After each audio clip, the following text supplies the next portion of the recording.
Hey guys, it's Professor Cruz again. I'm here to make one last video for you guys because we're basically coming up to the end of the class here in the next like week and a half or so.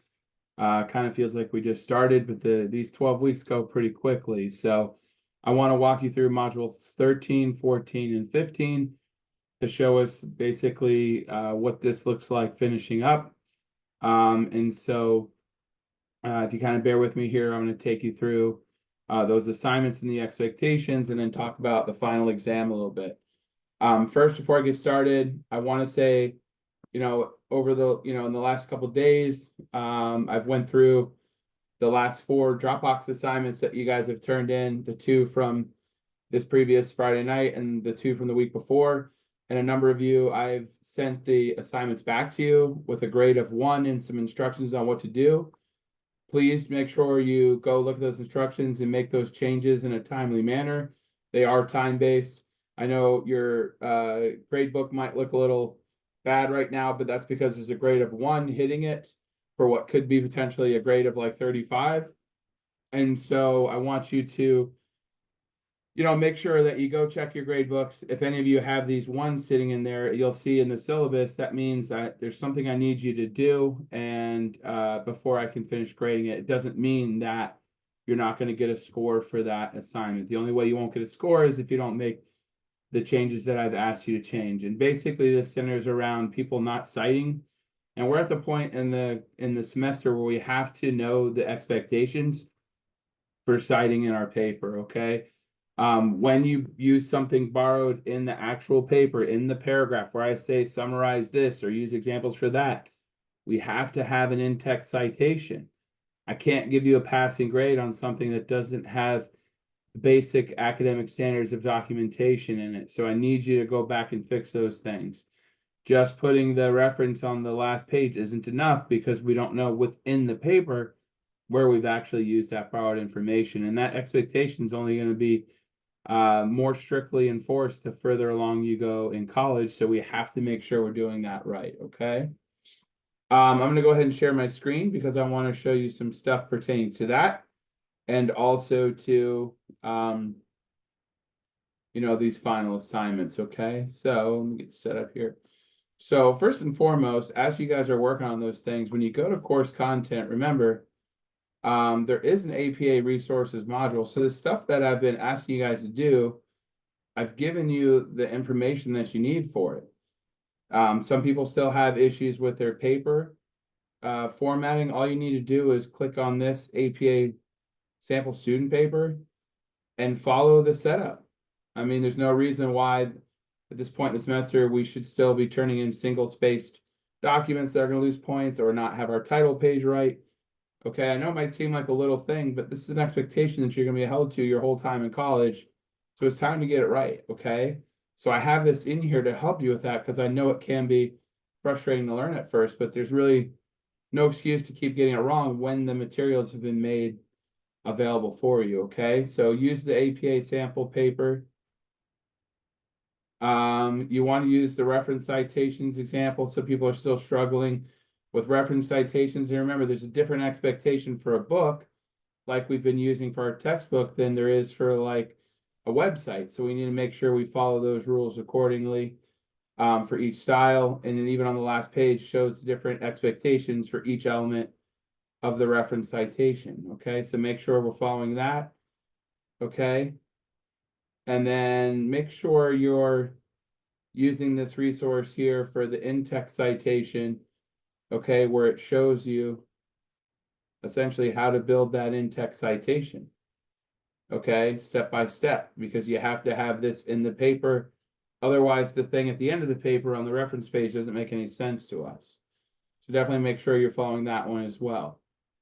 Now, to see where these things are supposed to go, they have examples in the sample paper, but it also talks about quoting and paraphrasing in APA style, so you can see where those things wind up within the sentences, right?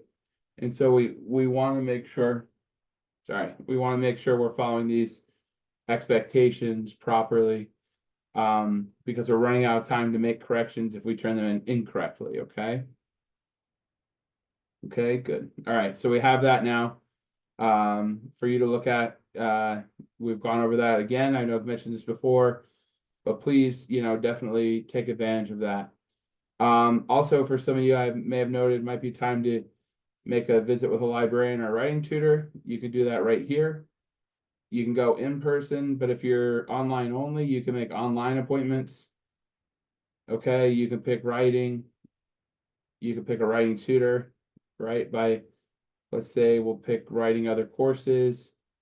These are all the people that are available. These are the days that are available, the times that are available. You can meet via Zoom with a writing tutor to help with your APA. You can meet with the research librarian.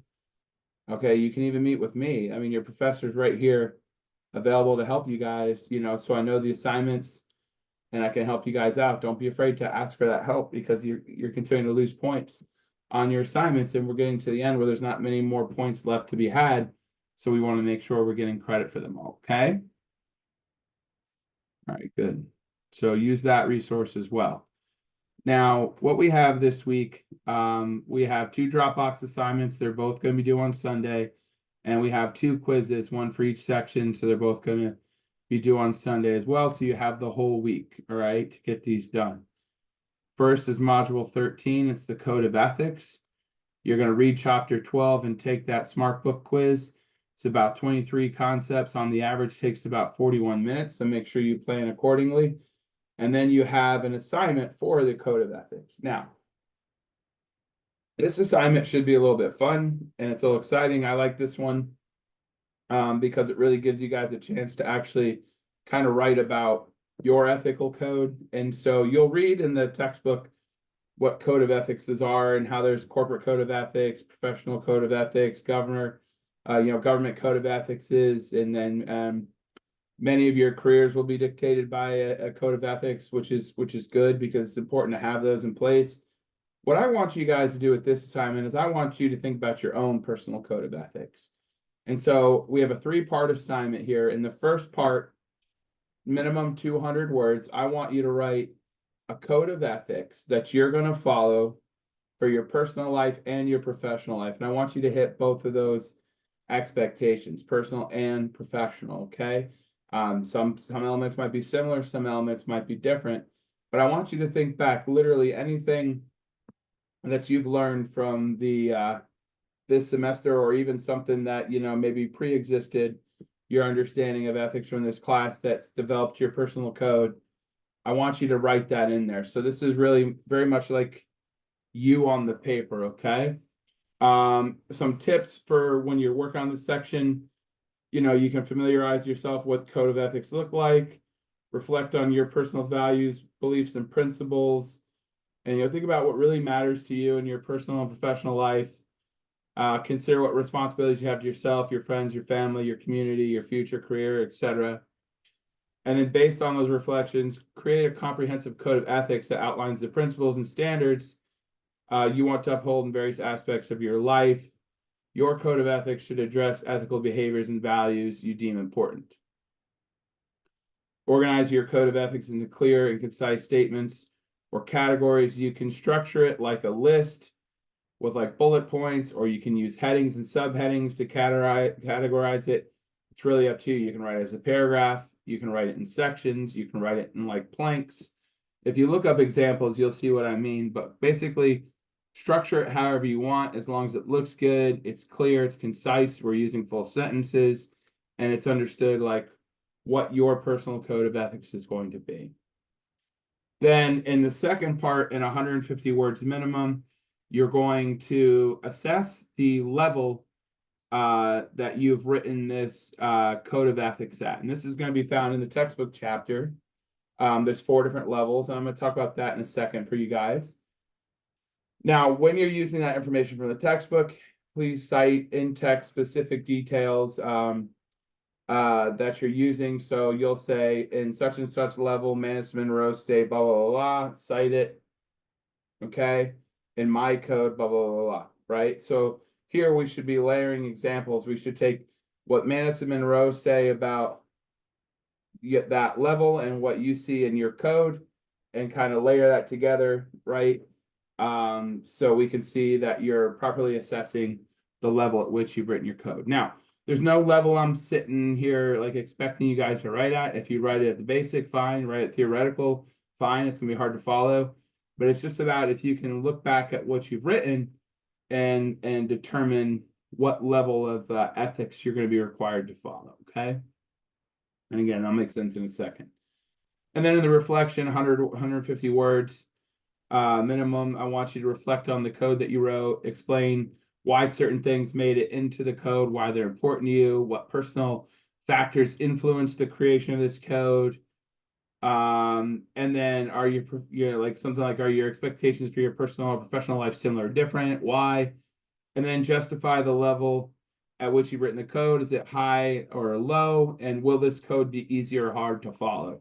Did you write something that'll be easy to follow, maybe too easy, or is it hard? Maybe it's gonna be too hard. Just kind of think that through.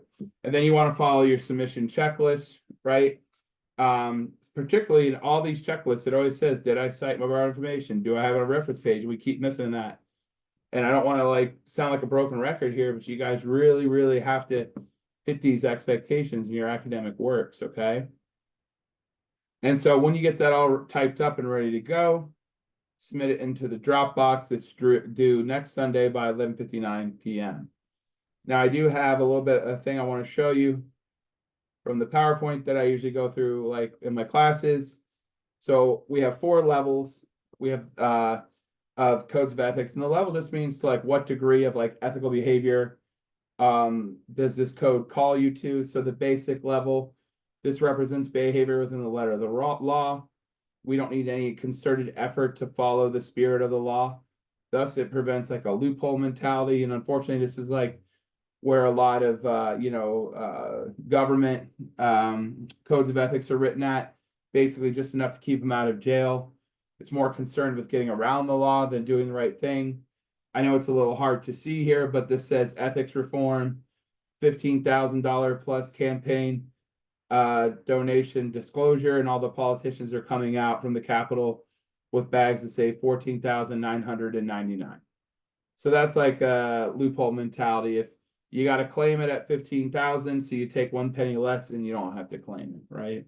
So this is like a basic level. You'll see more in the chapter about that. Okay, then we have the currently obtainable, and this represents the behavior normally exhibited by individuals. This behavior is socially acceptable, not particularly praiseworthy, since reaching it doesn't require much effort. So think about how you go through your day-to-day life and you fit into society. You're not doing anything extra, you're not going out of your way, but you're basically just following like the rules. Like I typically say, like you don't walk into work and like spit in your coworker's face, even if you want to, because you know you can't do that. Now, you shouldn't be praised for not spitting in somebody's face, because we should understand that that's, the basic rules of society. So currently attainable is what you can get for like just showing up and following, that normal social contract, okay? Now on the practical level, this is where we kind of start to raise it up a little bit. The practical level represents, behavior that can be achieved the majority of the time through diligent effort. This is where you actually have to go like a little bit above and beyond to reach that behavior. In the textbook, it talks about JCPenney's golden rule. And so, well, they didn't, of course, like create the golden rule, but they followed it as a company standard. Golden rule, is to treat others the way you want to be treated. And I myself was a retail manager at Sports Authority for a decade. And I would always tell people like give the customer the service that you want to get when you go to a store. And so like the difference is if somebody comes in and asks, where like the sneakers are at Sports Authority, you could point them and say, oh, they're in the back, or you could walk them back there and then ask them if they need any assistance. That's the going above and beyond, right? So it's like, oh yeah, let me show you. And you walk them over. It's like, is there anything you're looking for? Can I help you find something? It's that extra concerted effort that takes us from currently obtainable to that practical level. And the idea is most of the time their employees should be able to treat customers the way they want to be treated with focused effort. And think about that, your classmates, your family members, your neighbors, people in public, you treat them the way you want to be treated. That takes more energy than just showing up and like not spitting in their face, like I said, okay? And then finally, we have the theoretical level, and this represents the level of ethical ideal and is virtually impossible to attain consistently, but represents the highest potential towards what society should continually strive. So like it's one of those things that's like you know, it's impossible to achieve all the time, but that doesn't mean we shouldn't push for it. People in these codes are expected to hold themselves to a higher standard. Like, so example, take something like lawyers that have confidentiality. Like my best friend's a lawyer. He has to maintain his client's confidentiality like all the time, even according to the Supreme Court after they die, because he's got sensitive information about people and he can't just go around town you know, telling everybody. I have certain theoretical elements, if you will, of my job, but I wouldn't put it on that level. But I do owe confidentiality to you guys about your grades, about your performance in class. I can't just be telling everybody on campus how you are or are not doing in my class. So that's like a little element that requires not just extra effort, but like a compliance on my level to a standard. Okay. So think about that for like your theoretical level. And you know, these are the kind of responsibilities that follow a person home. When you clock out at the end of the day, you know, you have to take this responsibility home with you. My wife and I are both teachers, and we'll, you know, share stories about students sometimes at the dinner table, but we can't actually give like specifics that would let one of us know who this person is, because at the end of the day, there is some confidentiality in that relationship. Okay. And so think about those 4 levels. You know, when you're reviewing your own personal code, did you write it at basic, currently attainable, practical level, or theoretical? And like I said, I'm not looking for any particular answer on that. Like whatever level you write it at, that's fine. I'm looking for your justification as to why you're going to hold yourself to that level of responsibility. Okay. So that should help you guys out. And there's more information obviously in the chapter, but that should help you guys out for that. So make sure you put this 40-point rubric on the last page. People are still forgetting the rubric sometimes, and that's going to cost you points. So make sure these little points don't nitpick your grade when you really want to finish strong at the end of the semester, okay? So that's module 13. Then in module 14, we're going to talk about government ethics. You have a you know, chapter 14 smart book quiz that you're going to do here. This has 10 concepts and an estimated 18 minutes, so shouldn't take very long. It's also due on Sunday night at 11:59. And then this assignment's going to be a little bit easier. We're not going to do an assignment on the government. This is something I'm more interested in. I enjoy reading, and I like seeing at the end of the semester. This is like a personal like reflection that I want you guys to write about a very specific topic. And so it's gonna be about 250, 300 words, full APA format. You know, follow the expectations here. I'm gonna be grading you based on your ability to kind of follow that stuff. You don't need to put the rubric in or whatnot. I'm just gonna put commentary right in the grade book and give you the grade. And this assignment's like what we call contract style grading. There's a contract between you and I. This thing's worth 40 points. My goal is to give everybody 40 points. If you hit all these expectations the way I've asked you to, you'll get 40 points. If you miss any of the expectations, I have to start taking points off. So just follow the assignment expectations.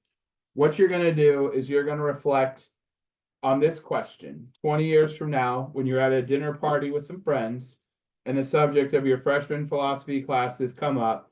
What is the one big thing you'll remember about this class, and why is that the thing that'll stick with you? Now, I know that might seem pretty boring to you guys, like to be sitting around 20 years from now talking about school, but it does happen. And one day when you're sitting there talking, like, what's that one big thing that'll stick with you? Now, I really want you to pay attention to what I've asked here, because people glass over this all the time, and they do 2 things that I specifically ask not to do in this assignment. So one, I'm asking you to write one thing. I'm not asking you to survey the whole class and tell me half a dozen different things that you liked. I'm not asking you to gas up how great of a professor I was, because to be honest, most of us have never even communicated once. Okay. It's an online class. Okay. I'm not looking for brownie points here. I'm looking for what is something that you learned in the last 3 months that's going to stick with you, that made an impact, or something that we did, or something that, you know, happened, etc. Right? It could be about me or about the course, as long as it makes sense and it's something that you can develop for 250, 300 words. I really want you to focus on why this one thing stuck with you, and you can't do that if you fire off 15 things. You're just gonna be like, oh, I like this, and I like this, and I like this, and this is great, and that was great. No, I'm not asking for that. And I'll tell you why. 22 years ago, I took this class at SBC. I know I liked it. I know I liked the professor. I know I teach it now. But from the actual class itself, sure, I have all the information, but I only remember like 2 events that actually took place in the class period. And it's not a lot, but those 2 things have stuck with me forever and even like changed the way I think about stuff. That's why those are the 2 things that I remember 22 years from now. You see what I'm saying? So like focus on that thing that's going to stick with you the longest from what we've done this semester, and then follow out. I'm not going to spell out each of these things because I want you to follow it. This is the last assignment you're doing for me. So I want you to cover everything the way I've asked for it, and then get it into that Dropbox by next Sunday at 11:59 p.m. When you've done that, those are the last 2 Dropbox assignments, and those are the last 2 quizzes. When you get to the final exam module, what you'll see right now is the post survey of ethical issues. This is the same exact survey you took in week 1. All I need you to do is take it again and screenshot the proof and upload it to the Dropbox the way you did before, and you'll get your credit for it. Okay. And then you can't see it right now because it's closed, but at 12:01 a.m. Monday, which will be Sunday evening, your final exam is going to pop up right here. Okay, you'll see when we go to the course homepage.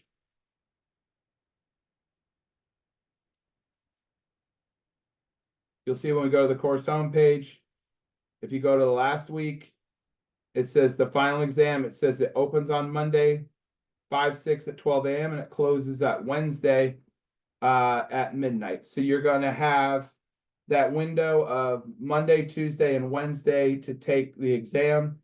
There will be no extensions. It's a 3-day period. It's been on our calendar for the last 3 months, so we shouldn't be surprised about it.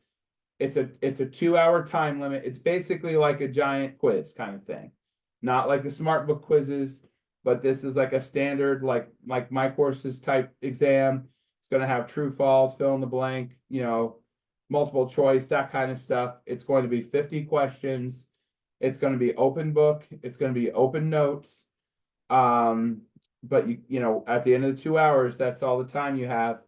And it's only going to cover what we've done through from modules 9 to 14. So it's not going to cover what we did in the first half. Our midterm did that. So it's basically just going to cover what we've been doing the last couple weeks from modules 9 to 14, 15 or 14. Yeah. So basically 9 and 10, right? So the capital punishment and the death and dying. And then 11 and 12. So the hot topics, and which you're probably not gonna get questions from there, I don't think, but like hot topics and workplace ethics, and then module 13 and 14, which are codes of ethics and our government ethics. So it'll be 2 hours. Once you open it, you have to finish it. You only get 1 attempt. So make sure that you take it at a time that works for you. You have a 3-day window, so you have plenty of time to do it. And it'll pop up. It's just you currently can't see it because you don't have access to it. But it will pop up once again in that section down there, and then you'll see it. It'll come up here on your list of things that are due, and then it'll also pop up in the module again. So if we go back to course content, that big blank spot right under here, you're going to see it come up. You'll probably also see it come up in your submission and your quizzes. It'll come up right up under here. It'll be the second quiz, okay? So if you have any questions about that, please let me know. But essentially this, like I said, will be the last video because we're kind of bringing it home at this point. So what you're going to do this week, you're going to do your module 13 Dropbox and quiz, your module 14 Dropbox and quiz, and then before Wednesday of next week, you'll do the post survey and the exam. grades are due by Friday. Essentially, once the final exam goes through, Wednesday, it'll be auto graded. I can go over everything and verify the grades on Thursday, and then I can get them submitted. Okay, because I have to have them in by I think noon Friday, so I got to get them in quick. But I wanted to give you guys as much time as possible to get your exam in, and I didn't want to throw the exam on top of the stuff that you have to do this weekend for the drop boxes and the quizzes. So once you get all that work done, you can turn your focus over Monday, Tuesday, and Wednesday to getting the exam. As always, if you have any questions, please feel free to reach out. If not, you guys have a good and productive week. Get your work in, get turned in, get this thing finished strong, and then we'll get this class behind us and move on to a nice productive summer semester as well, or a nice well-deserved time off for the people that aren't taking classes again this summer. All right, it's been a pleasure to help you guys this week, and if there's this semester, and if there's anything I can do to help get you guys to the finish line, please reach out and let me know. Okay, talk to you guys later.